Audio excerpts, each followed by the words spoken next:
Ahora estás escuchando Podcast Agricultura. Hola a todos, espero que se encuentren muy bien. Me da mucho gusto saludarlos nuevamente. El día de hoy les traigo un nuevo episodio aquí en el podcast. Yo soy Olmo Axayacat, consultor agrícola, y en esta ocasión les voy a explicar en este episodio las razones por las cuales el precio del tomate fresco que se comercializa en México varía considerablemente, siendo este uno de los productos agrícolas que anualmente presenta aumentos que afectan a la economía de las familias debido a que es un producto de consumo diario. Pero antes de entrar en el contenido, quiero invitarlos a que se suscriban a mi canal en WhatsApp. El canal se llama Agronación y en él diariamente de lunes a viernes ustedes van a recibir un contenido breve entre 2 y 3 minutos con una explicación sobre una idea del agro. En WhatsApp pueden buscar el canal como Agronación justamente, o aquí en las notas del episodio les dejo el enlace. He decidido hablar el día de hoy sobre el tema de las fluctuaciones en el precio del tomate porque actualmente el precio ha aumentado de manera considerable, pero no es algo que sea extremadamente raro porque de hecho de manera anual se llegan a tener 1 o 2 momentos puntuales en el año en el cual suele aumentar el precio de este producto agrícola, de esta hortaliza que tanto se consume en México. Y para comenzar a hablar al respecto, quiero mencionar algunas estadísticas que nos ayudarán a poner en contexto este tema. Primero que nada, hay que entender cuánto tomate se produce en México. En 2022, y según las cifras del Servicio de Información Agroalimentaria y Pesquera, el SIAP, se produjeron un total de 3.4 millones de toneladas, lo que representó un incremento de 4.1% con respecto a lo producido en 2021. Con esta cifra que se obtuvo en 2022 se cortó una racha de decrementos interanuales, los cuales comenzaron en 2019. De 2018 a 2019 se tuvo un 9% menos de producción. Luego al siguiente año se tuvo un 2.1% menos de producción y después se tuvo un 1.4% menos de producción. Entonces la producción ya venía cayendo de manera considerable y es bueno que este aumento de 4.1% en 2022 con respecto obviamente a 2021 se haya dado. También les puedo comentar que esta producción se obtuvo en 49.196 hectáreas que fueron cosechadas, por lo que el rendimiento promedio nacional de 2022 para el tomate quedó en 70.4 toneladas por hectárea. Les comento que esta es la información del SIAP porque es importante mencionar que, por ejemplo, si ustedes van a FAOSTAT, también para 2022 se indica una producción, pero en este caso es de 4.2 millones de toneladas. No me pregunten por qué la diferencia, que en este caso del tomate sí es bastante considerable. Es algo a lo que le he tratado de dar respuesta en los últimos años y todavía no lo consigo. Desde mi punto de vista, pues no pueden estar apareciendo tantos cientos de miles de toneladas que hay de diferencia entre una plataforma y otra. Pero bueno, según FAOSTAT, entonces México se posicionó en 2022 como el séptimo país productor de tomate, con el 2.3% de la producción total mundial, una lista que encabeza China con un nada despreciable 37% de la producción. Ahondando más en los datos, para seguir con este contexto sobre el cultivo del tomate, les puedo comentar que en 2022 el estado de Sinaloa encabezó la producción con el 18.5% del total nacional, y dentro de Sinaloa los 3 municipios más representativos son Culiacán, Navolato y Mulegé, los cuales en conjunto aportaron casi el 13%.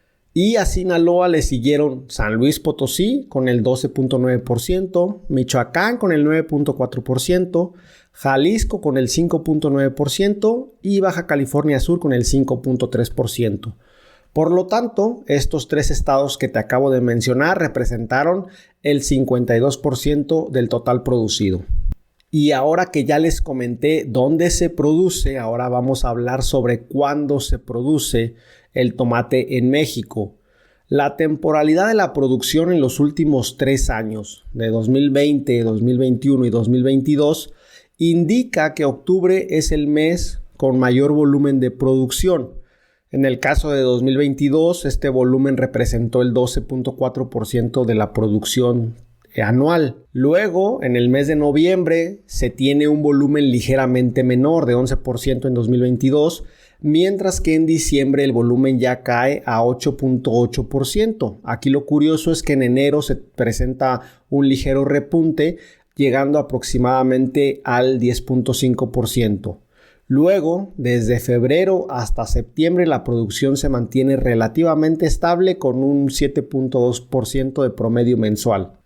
Y si queremos conocer cuál es la dinámica de precios del tomate en México, tenemos que recurrir al SNIM, al Sistema Nacional de Información e Integración de Mercados, donde los precios para el tomate bola de 2020 a 2023, tomate bola de primera calidad, nos indican que este tipo de tomate alcanza sus mayores precios anuales en los meses de noviembre y diciembre.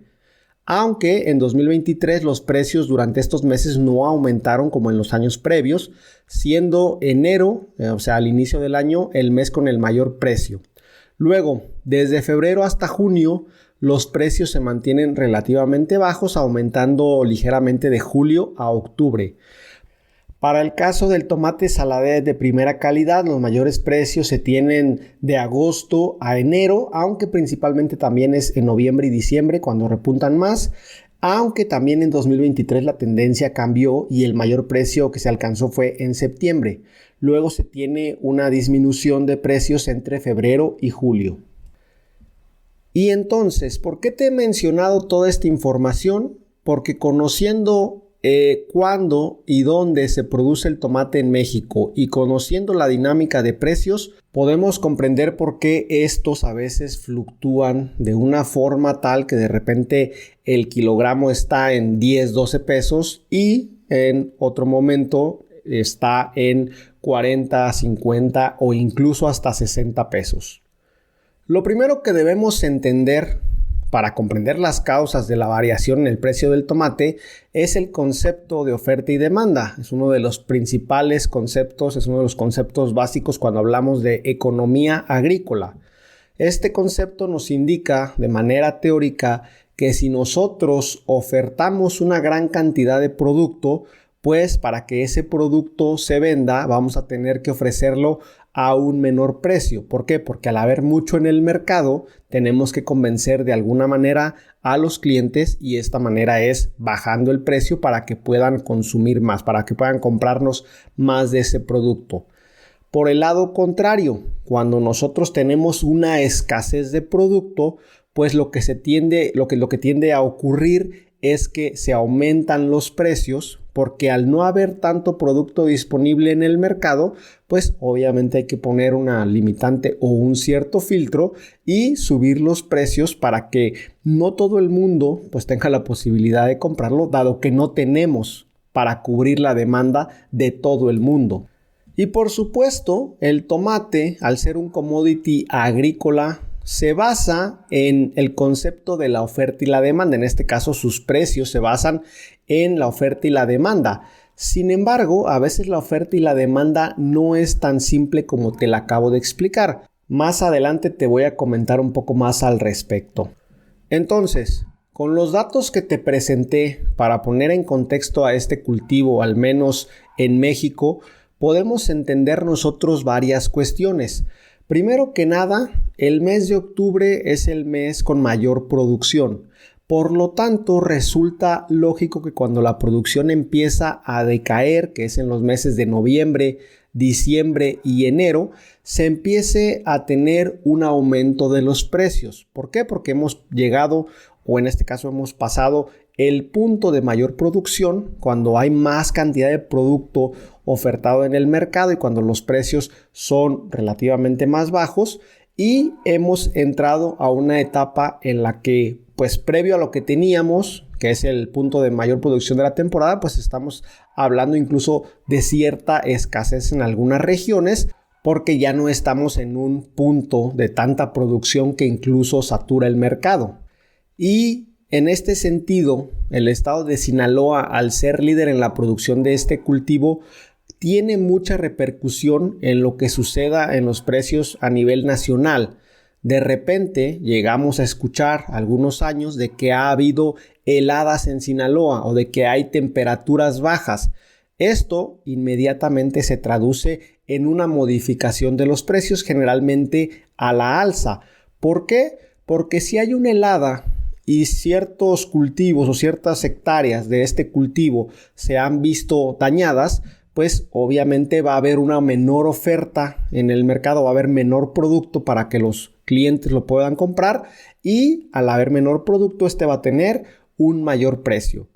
En el caso de que no ocurran heladas, pero se tengan bajas temperaturas, pues estamos hablando de un retraso en la maduración. Por ejemplo, si un agricultor tenía contemplado cosechar 100 toneladas esta semana, pero de repente las temperaturas disminuyen de manera considerable, algo que llega a ser común en algunas regiones en Sinaloa, sobre todo cuando estamos hablando de los últimos meses del año y los primeros meses del año, cuando está entrando el invierno, pues entonces se va a tener un retraso y seguramente esas 100 toneladas no estarán disponibles en el mercado al final de la semana, sino que solamente podrá meter 60 toneladas, 40 toneladas. Obviamente no les puedo dar un dato en concreto porque depende del nivel de afectación climática que se pueda llegar a tener. Entonces, como puedes ver, la variación en los precios del tomate depende de varios factores. No podemos decir que de muchos, pero sí de algunos de ellos, que son si las temperaturas son más bajas de lo normal en el norte del país, seguramente se tendrá un retraso en la maduración o incluso pérdida de cierta cosecha, y eso va a hacer que haya menos producto disponible en el mercado, lo cual, junto con el hecho de que ya se ha pasado el pico de producción y la producción o la cantidad de producto que va a entrar al mercado va a la baja, pues eso normalmente es un factor que aumenta las probabilidades de que los precios del tomate aumenten de manera considerable entre noviembre, diciembre y enero, que es generalmente cuando se llegan a tener este tipo de aumentos para este producto básico. Ahora bien, para serte sincero, una vez que revisé las estadísticas de volumen, de precio, de temporalidad, la realidad es que pensé que iba a estar más marcado en el tema de las gráficas esta variación, estas fluctuaciones en el precio del tomate, y la realidad es que lo que me encontré fue que pues no tenemos, digamos, una enorme variación o grandes fluctuaciones durante todo el año, sino solamente en momentos muy concretos y específicos. Y dándole vueltas al asunto, porque me puse a pensar justamente por qué de repente con una variación ligera se puede llegar a tener un elevado cambio en el precio del tomate, llegué a la conclusión de que el tomate, al ser un producto básico de consumo prácticamente diario en los hogares en México, pues tiene poco margen para tolerar las fluctuaciones de diversos factores. Y me puse a revisar las noticias de años pasados sobre este tema, encontrando justamente que a veces incluso ligeros descensos de temperatura en el norte del país se traducían en un cambio importante al alza en el precio del tomate. Además, claro, hay que tener en cuenta un punto que no he mencionado aquí, que quizá lo deje para otra ocasión, que es el tema de las exportaciones de tomate hacia Estados Unidos. Debemos de cumplir pues con los compromisos que se tienen en aquel país, y obviamente al tener una variación en el clima, al tener algún retraso en las siembras en el norte del país, pues eso en algún momento va a repercutir en un aumento en los precios, porque si no hay suficiente producción, o sea, si no hay suficiente oferta en el mercado, el precio se va para arriba sí o sí. Y si tenemos suficiente producción, pero hay que cumplir con los volúmenes de exportación pactados, pues obviamente, aunque haya la producción, si tenemos que enviar un cierto volumen y solamente otro cierto volumen se queda para consumo nacional, pues ahí obviamente hay una cuestión de competencia entre mercados. Ahora bien, ¿por qué te decía que el tema de la oferta y la demanda no es algo tan sencillo? Porque muchas veces entran en juego algunos otros factores. Aquí voy a mencionar el tema del aguacate, ¿no? El tema del aguacate que se produce en México y se exporta hacia Estados Unidos es un commodity que también obviamente obedece a la ley de la oferta y la demanda, pero cuando nosotros hablamos de ciertas estrategias para aumentar la demanda, pues ya al tener eso nosotros podemos aumentar la oferta. Es algo que les menciono el tema del aguacate porque es algo que ha pasado bastante bien, o sea, es algo que han hecho muy bien en esa industria, donde en Estados Unidos le meten mucho dinero al tema de la promoción del aguacate, y esto es algo que en los últimos años ha permitido incrementar, impulsar el consumo de aguacate en Estados Unidos. Por eso se dice que el aguacate todavía en los siguientes 10 años no se le ve techo de consumo en Estados Unidos, no porque la demanda siga creciendo solamente porque sí, sino porque hay una estrategia de comercialización, una estrategia de marketing detrás muy potente que está impulsando ese crecimiento de la demanda, y por lo tanto se puede tener un crecimiento de la oferta, se puede aumentar la producción en México porque sabemos que estamos aumentando la demanda. Y así rápidamente te menciono este ejemplo porque con todos los productos agrícolas pasa algo de manera similar. Si la demanda no se aumenta mediante estrategias de comercialización u otro tipo de estrategias, pues obviamente vamos a llegar a un techo en cierto momento, es decir, los consumidores solamente pueden adquirir cierta cantidad de este producto, y si la oferta supera a esa demanda, pues obviamente los precios se van a desplomar. Pero bueno, este tema de la oferta y la demanda lo voy a dejar para más adelante porque creo que hay muchos ejemplos en el caso de cultivos agrícolas en México que podemos nosotros poner sobre la mesa para entender las diversas variaciones que existen a la ley de la oferta y la demanda. Para finalizar, los dejo con la siguiente pregunta. ¿Hay alguna manera, algún mecanismo, alguna forma en la cual se pueda regular la producción de cierta manera que se eviten tener fluctuaciones importantes en el precio, en este caso del tomate? No lo había pensado hasta este momento, pero creo que tengo que hacer un episodio sobre ese tema de regulación de precios de productos agrícolas, porque puede parecer algo sencillo, pero quizá es de lo más extremadamente complejo que tiene el agro. Hasta aquí llego yo el día de hoy. Muchísimas gracias por estar ahí. Recuerda que si tienes algún comentario o alguna pregunta sobre este tema, me la puedes compartir a través de mi formulario de contacto que se encuentra en podcastagricultura.com/contacto. Que todos ustedes tengan un excelente día. Hasta luego.